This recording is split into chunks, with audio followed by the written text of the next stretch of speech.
So during a breakup, separation, divorce, you may have heard of the no contact rule. It's touted as the ultimate way to make your partner miss you and come crawling back to you. But some people try to use it as a way of creating some space between you and your ex-partner so that you can heal, repair, and come back better.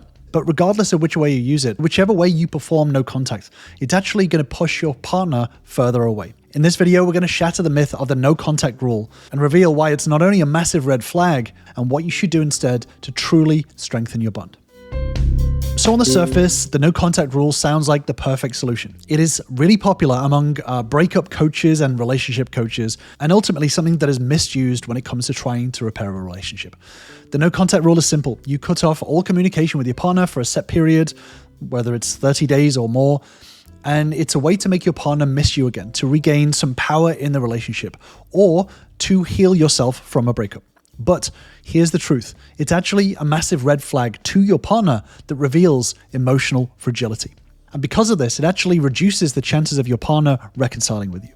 So why do people do it? Why do people resort to the no contact rule? Well, oftentimes it's a desperate attempt to regain control in a situation where they feel powerless. And that's why a lot of these coaches give it to you, because they want you to feel good in this moment. They want you to feel like you have some control over what your ex-partner does. It's normal to feel this way. No contact seems like a way to both protect yourself and show a bit of strength. Maybe get your partner to miss the good things about the relationship. But it's really crucial to know that no contact is rooted in avoidance, not genuine strength. It's a facade of strength, not actual strength. The problem is that you want to put on a brave face to your partner. You want to seem like you're able to deal with this situation. In trying to use no contact as a way to get them to miss you, it's going to backfire because ultimately they've seen you throughout the entire relationship. They know your strengths and weaknesses. So when you're just performing no contact to try to get them to miss you, they're going to see right through it. They're going to know that you're doing it for this reason because they've seen the history of how you've acted in the relationship, and they know that this will be a desperate attempt to try to pull them back in. But then there's the other type of person that wants to use no contact to heal and emotionally grow themselves. Now, this is quite a noble pursuit. This is quite a solid idea to go away and think about how you can grow, how you can do better, how you can regulate your emotions, learn more about why the breakup happened in order to be able to come back and present yourself as a better version of yourself to hopefully repair your relationship with your ex-partner. The problem comes is that when you're performing no contact, if you're cutting off conversations and communication with your ex-partner, two things happen. One, their negative impression of you is going to continue to grow. There is nothing to stop it from spiraling out of control. The second thing is that your partner is going to look at you as having to avoid emotionally tough conversations, emotionally tough situations. So let's say your partner is seeing somebody else or just simply living their life. If you turn around to your partner and say, I need to pull away from this because this is so emotionally draining, you're not presenting a face of strength in the relationship. You're actually showing that you're more likely to avoid difficult situations in the future. So while on the surface, it seems like a good idea to go away and to work on yourself, and that's definitely something that I recommend and that I work on with all of my members, the problem is that the way that it's executed, if you're pulling away from your partner and showing that you have to avoid emotionally difficult situations, then their impression of you during this no contact time is actually going to head in the opposite direction. They're going to think about the last contact they had with you and think to themselves, they really struggled. They really can't handle being around me at this moment in time. So while yes, you may come back from no contact after 30, 60 days in a stronger position, however, you will have also created a situation where your partner's opinion of you will still continue to worsen. So whatever internal or external gains you make during that time, they're actually going to be negated by all of the negative opinions that are going to be brewing unchallenged inside your ex-partner. And just before I move forward, if you do all my videos like this on healing, repairing, and growing relationships in a healthy way, then feel free to subscribe to my channel for new videos every single week. And the reason for this is that there's three different ways of approaching emotions. There is the first option, which is what a lot of people do, is avoiding them. Simply avoiding stressful, toxic, triggering, difficult situations. That is one way to protect your emotions. The problem with this is that it doesn't build resilience. It's actually quite fragile. And this is exactly what your partner will see when you're pulling away to do no contact, is that they're going to see you being in a very fragile state. So while it may be understandable in this situation, it's still going to allow your ex-partner's point of view of you to head in the wrong direction in a rapid way. Let's say you were in a friendship and the friendship had been going downhill for a while. And you turn around to your friend and say, hey, this is getting to a point where I don't know whether it can be repaired. And your friend, instead of stepping up, turned around to you and said, in order to save this friendship, I'm just going to not speak to you for 30, 60 days. Do you think during this time that your impression of your friend will grow? Do you think you'll admire them? Do you think that you would start to miss them? No, because the relationship has been headed in such a bad direction for such a long time. And the same happens with your partner, is that they will see the situation as a negative situation. So when you're coming back after 30, 60 days, whatever it is, then you're going to be trying to project strength, but they're already going to have much more data on how fragile you actually are. So it's going to be very difficult to convince them otherwise. Then there's the second way of dealing with emotions, which is simply to accept them, to simply tolerate them and deal with them.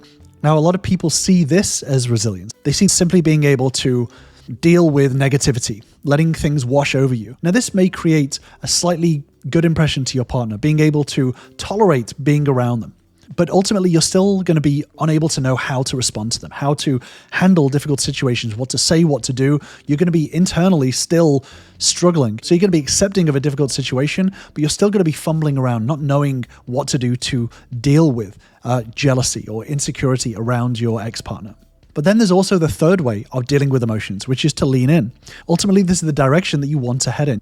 You want to be able to head in the direction of leaning into emotionally difficult situations. This avoidance behavior, this avoiding difficult situations has a really disruptive impact on the relationship dynamics. If you're wanting to rebuild the relationship back, so when a lot of these expert gurus and coaches tell you to do no contact, what they're doing is they're giving you something that makes you feel like you're in control, but they're actually setting you up in a weaker position long term. Because when you do return to the relationship, you're ill-prepared for the difficult situations. What's happened is that my members haven't performed no contact. And along the way, they've found some of these tough truths, these difficult truths, maybe an affair or divorce papers. But because this has happened now and not performed in 60 days after they've finished no contact, they've actually been able to prepare and navigate this along the way while still performing their healing and their growth journey. This has shown to their partner that they have the ability to at least be able to accept difficult conversations as they're growing, to get the tools to be able to lean into them.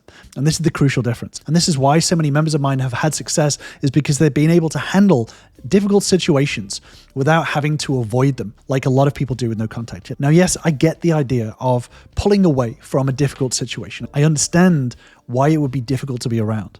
But just understand that if you do that, there's also the consequences that come with that. There's also the negative opinions that your partner will develop as you do this. And this happens even if your partner says, yes, you should do no contact. There's still going to be that point of view that's going to be breeding in the back of their mind. And this is why I don't recommend no contact as any sort of strategy when it comes to repairing a relationship. Because at best, it's very, very fragile. And at worst, it's manipulative. Whichever way you do it, it's not going to help repair your relationship situation. The true cost of no contact is really massive. It erodes trust. It prevents open communication. And it deepens the emotional discords within the relationship.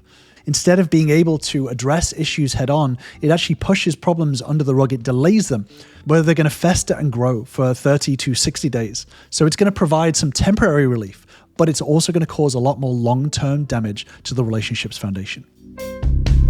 So what can you do instead? Well, what I work on with my members is getting immediately to a place where you're able to handle very, very difficult truths. The sooner that you're able to at least accept difficult situations like affairs, like divorce papers, like separation, the sooner the repair process starts. Because the repair and reconciliation process can start whilst you're still working on growing your skills. You don't have to be perfect immediately. You just have to have started. So does this mean that you shouldn't allow your partner to suggest no contact? Well, no. This is a really important difference, is that if your partner has requested no contact, the absolute best thing that you can do is to accept that and say, hey, I'm going to leave the door open. I'm ready to speak to you at any point. I'm here to listen, but I totally respect that you want no contact, and I understand that boundary. Being able to show empathy and understanding as to why they would want to perform no contact themselves is the best move that you can make right now. So what can you do? Well, it's important to start learning the right tools immediately to start being able to handle the tough truths that are going to come your way. So this doesn't mean having big conversations or starting conversations about the relationship and the direction of it, but simply being able to develop the tools to build that resilience, to be able to accept difficult situations that are coming your way. This is all about radical acceptance. So if you don't know about radical acceptance, this is about understanding that the way things are right now is 100% true. You have no control over what has already happened. So if your partner is having an affair, your partner is serving you divorce papers, if your partner is trying to push a separation or trying to push no contact onto you, then being able to radically accept that and to understand and appreciate that. You can't control what your partner does right now, but you can control what you do from this moment onwards. And that is all about being responsible and taking responsibility in how you take this situation moving forward. And this is what a lot of my members have found, is that, by letting go of the things that they can't control and actually focusing on the things that they can control puts them in a stronger, much more resilient position moving forward. And what it does is it shows their partner that they're actually going to take a different route this time. They're not going to take the fragile route. They're not going to walk away from difficult situations. They're actually going to stand in place, accept that this is happening, and build the resilience and build and grow themselves in order to be able to get to a position where they can lean in and they can start to overcome these discords that are built up over time. So many of my members are left in a stronger position overall. And if you do want to join us, then join me on my free relationship bootcamp, where you'll learn the same steps and tools that all of my members have used to start turning their relationship around. Just click on the link in the description to start today.